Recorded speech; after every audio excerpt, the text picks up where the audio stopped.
Hello, and welcome to today's episode of Her Version. This podcast is dedicated to sharing stories of struggle to triumph, a platform that allows individuals to tell their truth in order to inspire and uplift others.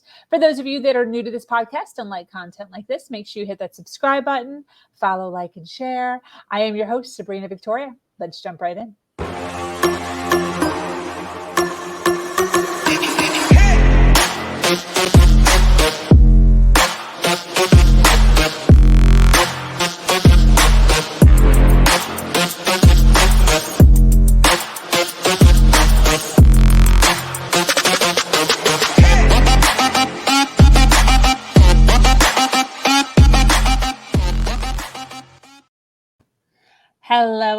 Hello. How is everyone doing today? I certainly hope that those of you that are watching on the watching live right now, hanging out with us, thank you so much for being here. Those of you that are watching on the replay, make sure you hashtag replay so that we know where you are and we can send you some love. I have on the stage today Miss Coach Marina. She has been through many struggles in her life, all of which had a greater purpose. Learning this has helped her grow and become a person who refuses to live in victim land. She wants that for you too. Her desire to share what she has learned through this journey is an intention to make an impact on others.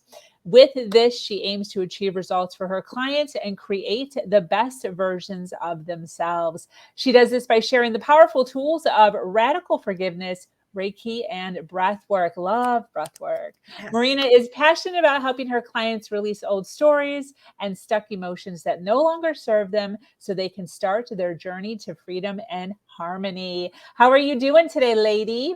I am doing fabulous, Sabrina. Thanks so much for having me. Of course. Thank you. You know, it's so funny, the breathwork thing. I was just I was just listening to a podcast with Jay Shetty. Yes. I don't know if you know who he, okay, cool. So I was listening to this thing with the monks, you know, his whole backstory. He's like, the very first thing, he's like, I found out the very first thing that young monks, like young children monks or whatever, learn is breath. Wow. Because it's the first thing you get when you're born. Mm-hmm. And you have it all the way up until the moment that you die. So it's like the most important thing. When I heard that, I was like, I got to start working on my breath work. You'll have to come to my next class. I'm having one in a week or so. So I would love to have you there. I love it. Well, I thank you so much for, coming on, taking some time out of your day to sit down, chat with me, and learn a little bit about your backstory and where you've been and what you've done in order to get to where you are today. So one of the first things that I love to ask my guests, just to kind of start it off and jump into the deep end, is what is one of the biggest challenges that you've had in your life, and what did you learn from that challenge? Great question. I would say, okay, so there's so many, right? And we can just go so deep. We can talk about so many things, but just an overlying theme, I would say, is just not to worry about what other people think. Because when I did that, it led me down paths that were not in alignment and where I probably shouldn't have gone, but they were all so magical because they've taught me so much in my life. And so I've followed many people, you get that gut feeling. You're like, I'm not supposed to do this, but this person who's better than me is telling me to do it, so I better do it. My mom is telling me to do it. My sister is telling me to do it, and all these things. And you start to doubt your own gut, intuition, whatever you want to call it. And then it starts leading you in all these crazy directions. And then you experience all those challenges over your life. And so that's kind of how I want to start with that. I love it. When you say it leads you down a path of a bunch of challenges, what does that mean?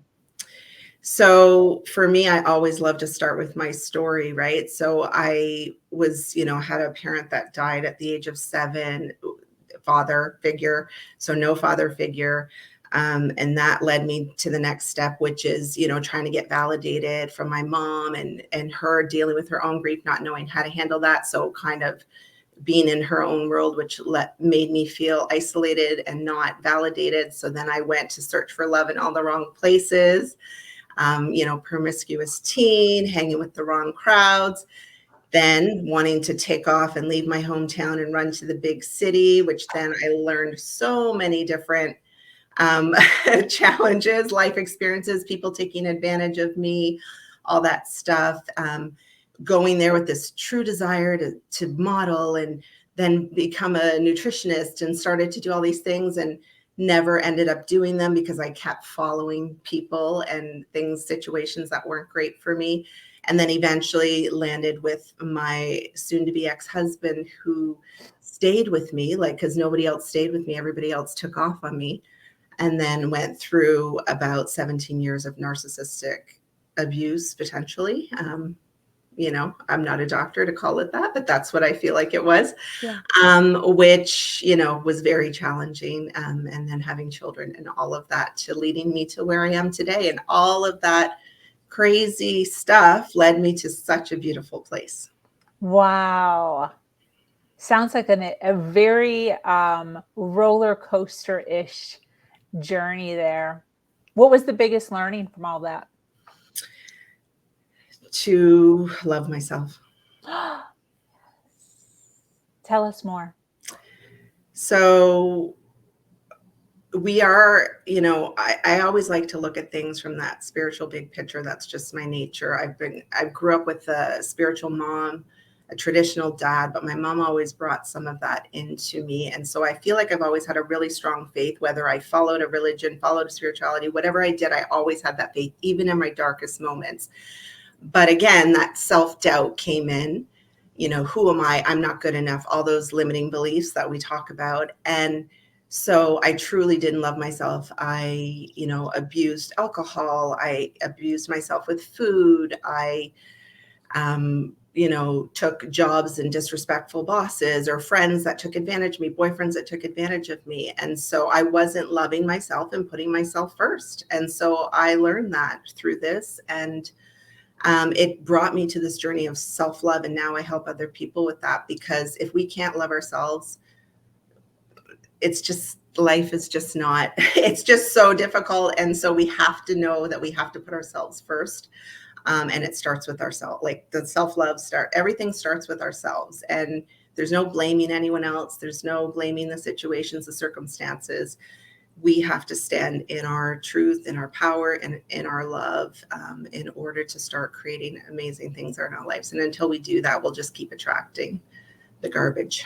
Yeah, 100. I think that was one of the biggest, things for a lot of people. I know for me was acknowledging my doing in all of the mess and the decisions that I made. I also dealt with a narc partner, Mm-hmm. and a lot of blame, living in victimhood for years. Shame, And guilt, yeah, all that, right? yeah.